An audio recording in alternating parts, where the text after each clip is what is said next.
भारतवर्ष में जितने भी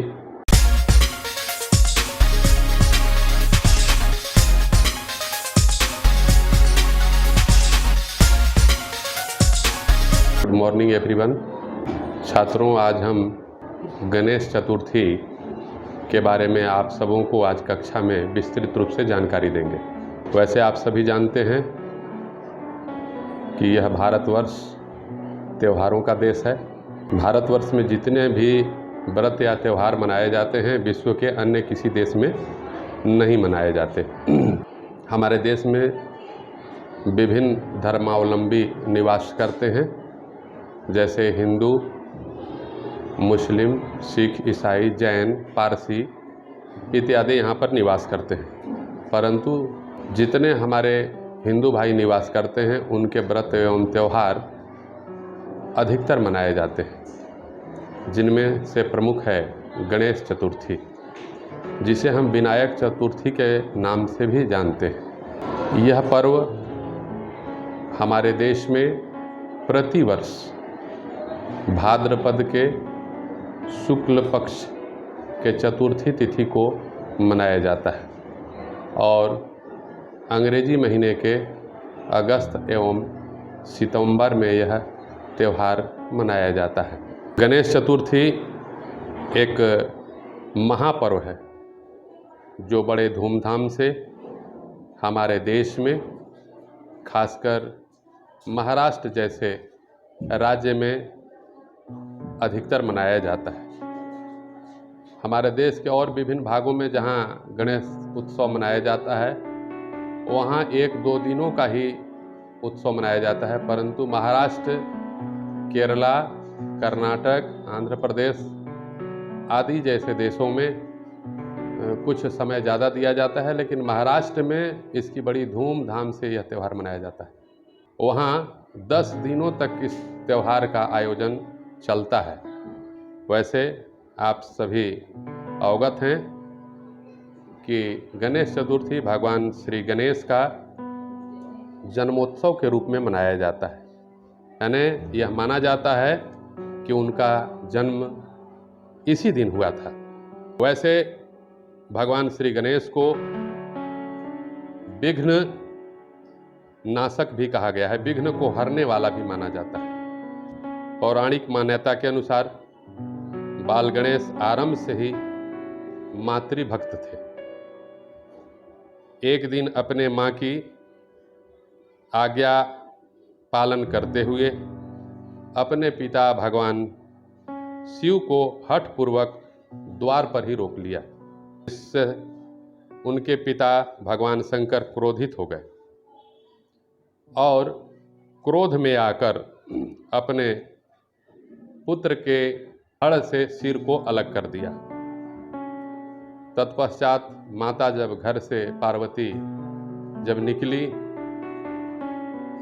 तो वह अपनी पुत्र की दशा को देखकर, अपने पति के कार्यों को देखकर के वह विलाप करने लगी कि प्रभु, ये आपने क्या किया? ये आपका बेटा मातृभक्त है, इसने अपने मन से आपको नहीं रोका, आप पर प्रतिबंध नहीं लगाया, परंतु इसका एक बार कहा हुआ सुन लेते, मान लेते, नहीं तो ऐसी घटना नहीं घटती। ऐसा कह करके माता पार्वती विलाप करने लगती हैं। तत्पश्चात भगवान शिव अपने पत्नी को के विलाप को देखते हुए वे भी दुखी हो जाते हैं और कुछ उपाय करके भगवान शिव ने हथनी का सिर लाकर अपने पुत्र गणेश को धड़ से जोड़ दिया और उन्हें पुनर्जीवित किया। तभी से हमारे देश में प्रतिवर्ष गणेश उत्सव को गणेश चतुर्थी के नाम से जाना जाता है और इसे बड़े धूमधाम से मनाया भी जाता है। खासकर महाराष्ट्र में गणेश चतुर्थी का यह पर्व लगातार 10 दिनों तक चलता है, परंतु इसकी तैयारियां कई महीने पूर्व से ही आरंभ हो जाती हैं। तैयारियों में, जैसे पूजा पंडाल इत्यादि सजाने का कार्यक्रम महीनों दिन पहले शुरू हो जाती है। हमारे देश में गणेश चतुर्थी से एक दिन पूर्व हरितालिका व्रत जो है मनाया जाता है, यानी भाद्रपद के शुक्ल पक्ष तृतीया को हरितालिका व्रत यानी तीज का पर्व जो है मनाया जाता है। इस दिन भारत की सभी हिंदू संप्रदाय की महिलाएं अपने पति की दीर्घायु की कामना के लिए यह पर्व मनाती हैं, उपवास करती हैं।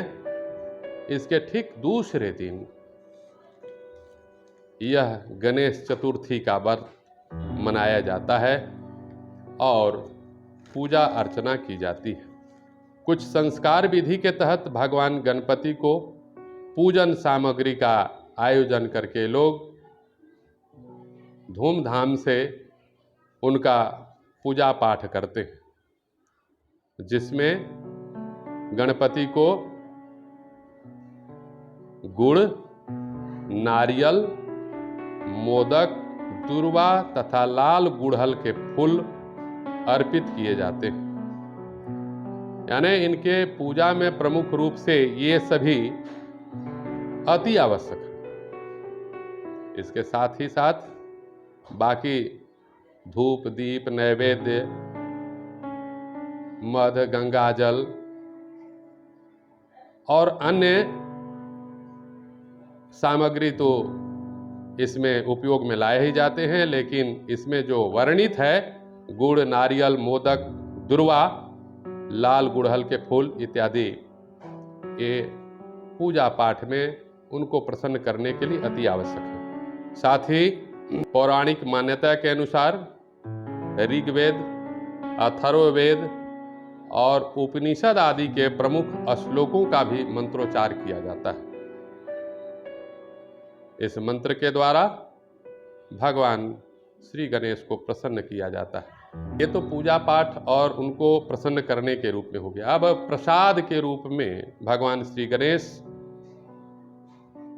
जी को पूरन पोली, रसगुल्ले, पथौली, बस भात, खिचड़ी, खीर तथा केले का हलवा आदि प्रसाद के रूप में अर्पित किया जाता है, चढ़ाया जाता है। तत्पश्चात ठीक 10वें दिन गणपति भगवान को गणपति मौर्य के ध्वनियों से उनका एक जुलूस निकाला जाता है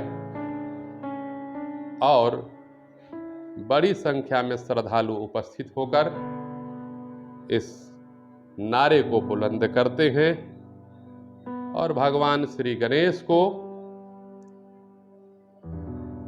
किसी बड़े नदी, तालाब इत्यादि में बाजे गाजे के साथ, बम पटाखे के साथ, रंग बिरंगे लाइटों के द्वारा, करतल ध्वनियों के द्वारा इनका जलाशय में विसर्जित किया जाता है। विद्यार्थियों, आप सभी प्रतिवर्ष इस त्योहार को धूमधाम से मनाते हैं, लेकिन आपके पास उतना समय नहीं जितना समय हमारे महाराष्ट्र के लोगों को मिलता है। सारे काम छोड़ करके गणपति बप्पा के पूजन में, उनके आयोजन में, उनके विसर्जन में बढ़ चढ़ करके हिस्सा लेते हैं।